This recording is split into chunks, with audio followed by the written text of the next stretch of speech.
자, 그러면 이거 제도적 안엄이론은 먼저 항상 미국 범죄사회이론 공부할 때는 이론 주장자하고 함께 이렇게 연결해서 기억하라고 그랬죠. 메스너와 노젠펠드의 제도적 안엄이론. 자, 그래서 이 제도적 안엄이론 하게 되면은 이 메스너와 노젠펠드는 미국의 어떤 그 상황에 대해서는 머튼의 안엄이론을 그 기초로 하고 있어요. 그래서 머튼이 지적했듯이 미국은 자본주의 문화가 그 지배하고 있기 때문에 미국에 있어서는 모든 사람들이 경제적으로 큰 성공을 거둬야 된다. 큰 부자가 돼야 되겠다. 이런 황금 만능 사상에 찌들려서 생활하고 있는 사람들이다 했어요. 그래서 이제 이 메스너와 노젠펠드도 미국에 있어서는 이런 어떻게 해서든 큰 부자가 돼야 된다. 이런 황금 만능주의 이 문화가 강하게 그 지배하고 있다. 그래서 이제 우리 이런 거 사회 구조가 머튼은 이제 하위계층과 중위계층, 상위계층으로 이렇게 그 구성된다. 그래서 계층에 의한 사회 구조를 전제로 했지만은 이 메스너와 노젠펠드는 사회 구조는 이런 여러 그 제도들의 짜임새로 이루어진다. 이렇게 보고 있어요. 그런데 이런 그 제도들의 짜임새로 이루어진다고 했을 때 여러 그 제도들은 가정제도라든가 그 다음에 교회나 이 사찰과 같은 종교제도, 그 다음에 학교제도, 정치제도, 이런 거 여러 가지 제도들이 있죠. 그러면서 또 이 경제제도가 있고. 그런데 이제 이 황금 만능주의에 빠져 있는 미국 같은 데 있어서는 우리나라도 그렇죠. 이 여러 그 제도들 중에서 이 돈 버는 제도, 경제 제도를 매우 중요시하면서 다른 학교 제도라든가 가정 제도라든가 종교 제도라든가 정치 제도 이런 것에 대해서는 지나치게 가볍게 여긴다 하는 거예요. 그래서 이제 그 돈을 벌기 위해서는 뭐 어떤 행동을 하더라도 다 허용이 될 수 있다 하는 이런 이 문화가 강하다 하는 거예요. 그래서 이제 이런 여러 제도들이 가정은 고유하게 가정의 역할, 그러니까 오늘날 그 가정에 있어서는 그 가장이나 부모가 돈 많이 벌어주면은 아주 그 높은 평가를 받고 가정에서도 그래서 이제 그 돈 많이 벌기 위해서 해외에서 떨어져서 생활한다든가 뭐 지방에서 이제 뭐 한 달에 한 번씩 집에 돌아오는 그런 거 돈 많이 벌기 위해서 이렇게 식구들과 떨어져서 이렇게 직장 생활한다든가 이런다 하더라도 돈 많이 벌어주는 가장이면은 높은 그 평가를 받고, 그런데 이제 가정이라는 것은 원래 화목하게 지내면서 서로 관심을 가지고 사랑하고 서로 어떤 부족한 점이 있으면은 위로도 해주고 감싸주고 이렇게 편안하게 지낼 수 있는 그런 제도가 가정제도고, 그 다음에 학교에 있어서는 어떤 그 인성교육도 하고 여러 가지 이제 교양도 높이고 이런데 오늘날에 있어서는 학교도 이 명문대 가가지고 취업 잘해주면은 그게 가장 우수한 학교고 그 다음에 어떤 거 정치라든가 이런 것도 이제 미국에서 트럼프처럼 이 경제 전문가가 이제 이 정치를 대통령이 돼갖고 정치를 하면서 그렇게 수준 낮은 그런 거 여러 가지 언행을 하고 이렇게 한다고 하더라도 경제만 발전시키면 된다.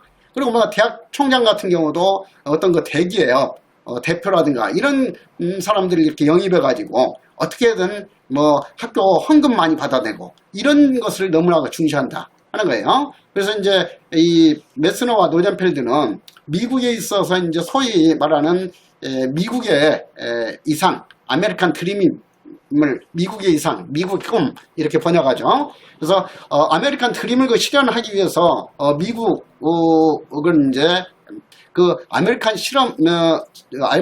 드림 실현을 삶의 목표로 삼는 사람들이 대부분이다 하는 거예요. 그래서 이 경제적인 제도는 무척 중요시하면서 이런 가정제도라든가 여러 가지 다른 종교제도, 사회제도 이런 것들을 아주 값없이 여기기 때문에 사람들이 이제 이 돈 벌기 위해서는 어떤 행동을 해도 된다 하는 이런 문화 사조 때문에 미국은 다른 여러 나라 중에서 가장 범죄율이 높은 범죄 천국이 되고 있다 하는 것이 핵심적인 주장이에요.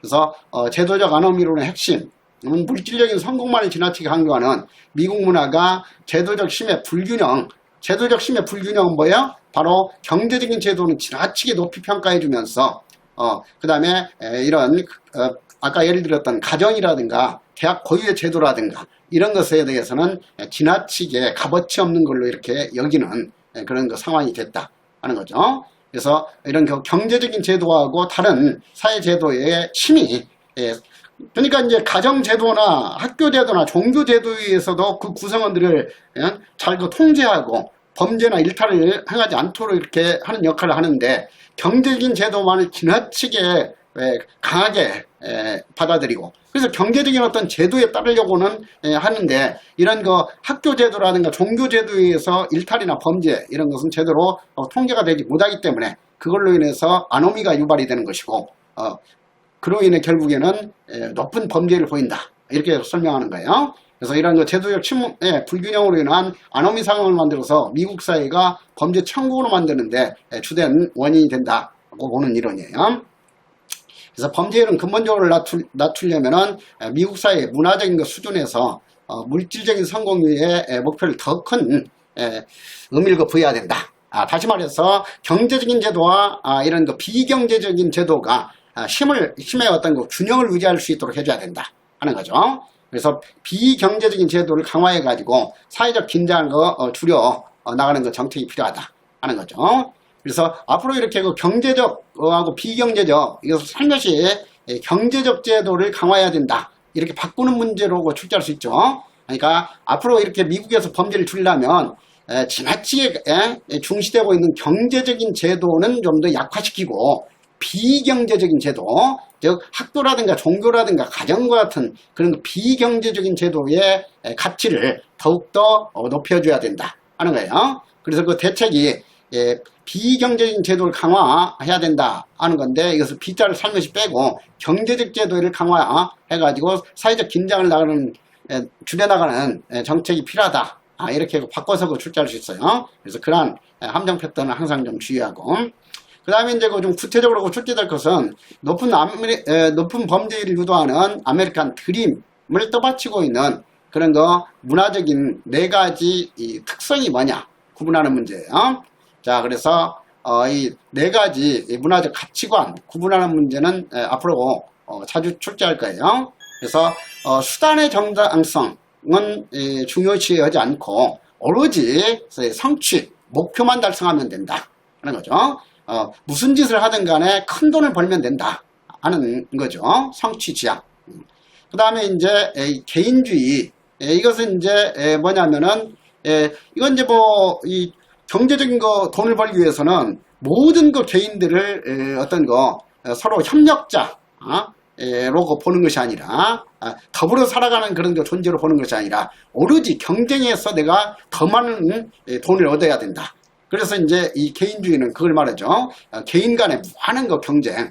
그렇기 때문에 이제 이 경쟁에서 지지 않기 위해서는 불법적인 수단이 됐건 어떤 수단이 됐든 간에 무조건 다 상대방들을 때려 눕혀야 된다 하는 그런 가치관을 말하죠.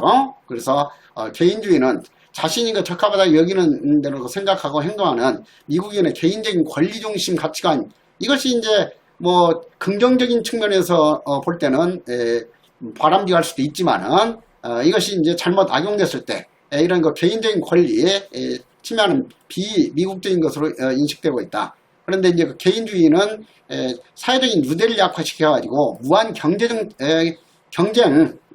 유도한다 하는 점에서 이제 비공식적인 통제를 그만큼 약화시키는 요인으로도 작용이 된다 하는 거죠. 자, 그래서 개인주의 이것을 이제 집단주의로 바꾼다든가 이렇게 할 수 있겠죠. 그 다음에 보편주의는 뭐냐 하게 되면은 지금 이것은 머튼이 어떤 사회적 목표는 선천적으로 지니고 태어나는 것이 아니라 문화에 의해서 이제 형성이 된다 하고 봤듯이 이 메스너와 노젠펠들도 미국은 이제 이런 자본주의 문화가 지배하고 있기 때문에 이 보편적으로 모든 계층의 사람들이 이런 큰 돈을 버는 그런 가치관을 공유하게 된다 하는 거예요. 그래서 미국인은 누구나 계층과 상관없이 경제적 성취를 문화적 목표로 삼게 된다. 이것은 이제 머튼의 영향을 그대로 받아들였다. 이렇게 볼 수 있죠. 머튼도 이 가치 공유설이라는 그 개념을 통해서 미국에 있어서는 하위계층이건 중위계층이건 상위계층이건 모두 경제적 부성취를 사회적 목표로 삼는다. 그런데 이 경제적 부성취를 할 수 있는 그런 거 합법적인 제도적인 수단은 계층에 따라서 차별화되어 있다 하는 것이 머튼의 이론의 핵심 내용이었어요. 자, 그래서 보편주의이다 하는 거. 보편주의를 뭐 또 개별주의로 바꾼다든가 이렇게 할 수 있죠. 차별주의 뭐 이런 걸로.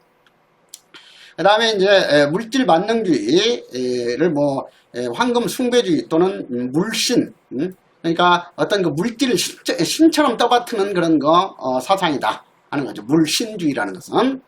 자, 그래서 특히 이제 특히 많은 돈은 미국 사회의 성공의 1순위 평가 기준이고, 그래서 아메리칸 드림의 가장 핵심적인 요소이고, 이것이 이제 미국에 있어서 긴장 내지 아노미를 유발하는데 중요한 동기가 되고 있다 하는 거예요. 자, 그래서 앞으로 그 시험에 있어서 이 아메리칸 드림을 떠받치는 4가지 문화적인 가치관은 출제 가능성이 높고, 그렇기 때문에 확실하게 알아두도록 하고, 그 다음에 이제 문화적 가치와 제도적인 사회 제도적인 영향, 이것은 이제 이미 그 설명했던 내용들이에요. 그렇기 때문에 이런 경제적인 제도만 지나치게 강조하고 비경제적인 제도를 평가절하하기 때문에 제도적 힘의 균형이 깨져가지고, 그로 인해서 아노미가 무교범적인 그런 아노미가 유발돼 가지고 결국에는 높은 범죄율을 만들어낸다 하는 거죠. 그래서 이 메스너와 노젠펠드는 아노미의 유발 원인을 제도적 힘의 불균형으로 본다 하는 거. 어떤 이 계층 간의 불평등으로 보는 머튼하고는 그 차이가 있는 거죠. 그 점에서. 그래서 단순히 하위계층의 아노미 원인만 파악한 것이 아니라 여러 제도들까지 이렇게 이 아노미 형성에 영향을 미친다 이렇게 했기 때문에 머튼의 이론보다는 확장된 이론이다 이렇게 볼 수 있는 거예요. 그 다음에 비경제적인 제도의 경제적인 필요사항의 수용. 그래서 이제 뭐 아까 그 예를 들었듯이 뭐 가정이 됐건 학교가 됐건 다 경제적인 그런 그 가치가 침투돼 가지고 이 고유의 가정이나 종교 뭐 이런 그 대학 기능을 하지 못하게 된다 하는 거죠. 그래서 이런 그 비경제적인 제도 영역으로 경제적인 그 가치관 문화가 이렇게 침투돼 가지고 오늘날 전반적으로 미국을 비롯해서 우리나라 같은 경우에도 경제적인 가치만을 지나치게 강조해 가지고 그걸로 인해서 이제 오로지 돈 많이 버는 것이 정말 행복한 것처럼 이렇게 착각하게 만들고, 그래서 그렇지만은 우리가 뭐 세상 살아가 보면은 그 욕망이라는 것은, 욕구라는 것은 어떻게 보면 인간을 행복하게 해주는 것이 아니에요. 욕망은 끝이 없이 높아지죠. 그러니까 뭐 비와길래 목마를 때 그 바닷물 마시면, 소금물을 마시면 더욱더 갈증만 커지듯이 인간의 어떤 욕구는 뭐 1억을 벌면은 2억을 벌고 싶고 9억을 벌면 10억을 벌고 싶고 이렇게 해가지고 이제 이 무한한 경제적인 욕구만 거 추구하려다가 행복을 누리지 못하고, 그걸로 인해서 항상 치열하게 경쟁하고 싸우고 하면서 범죄율이 높아지고 또 불행에 빠져가지고 자살자도 그만큼 늘어나고 하는 것이다. 그래서 이제 범죄 대책으로서 우리 사회 문화적인 것 수준에서 물질적인 성공 이외에 더 큰 가치와 중요성을 부여해야 된다. 그래서 비경제적인 제도의 가치를 높여가지고 제도적 힘의 균형을 회복하는 것이 미국에서 범죄를 줄일 수 있는 근본적인 정책이 될 수 있다 하는 거예요. 우리나라에서도 마찬가지일 거예요. 자, 그 다음에 사회문화의 그 상호 지지와 공동체 정신, 공공 의무를 강조해야 하고 개인적인 권리, 이익, 특권에 대한 강조를 추리한다. 그 다음에 비경제적인 제도의 영향력을 강화해야 된다. 다시 한번 비경제적인 제도의 영향력을 강화해야 된다는 것이 대책인데, B자를 살며시 빠뜨리고 경제적인 제도에 대한 영향력을 강화해야 된다. 이렇게 바꾸는 함정 좀 주의하면 되겠어요. 그 다음에 비행과 범죄율을 낮추는 대책으로서 시장경제 압박으로부터 개인과 가정을 지켜내는 내야 하는 이 경제와 정부의 역할 변화에 첫 번째로 초점을 맞춘다. 자, 지금 머튼의 아노미 이론을 거시적 수준에서 계승 발전시킨 제도적 아노미 이론에 대해서는 이렇게 이해를 하면은 시험과 관련해서도 아이고 충분해요. 자, 그러면 좀 쉬었다가 미시적 수준에서 머튼의 아노미 이론을 수정 발전시킨 이론으로서 에그뉴의 일반 긴장 이론을 또 분석해 보도록 하자고요.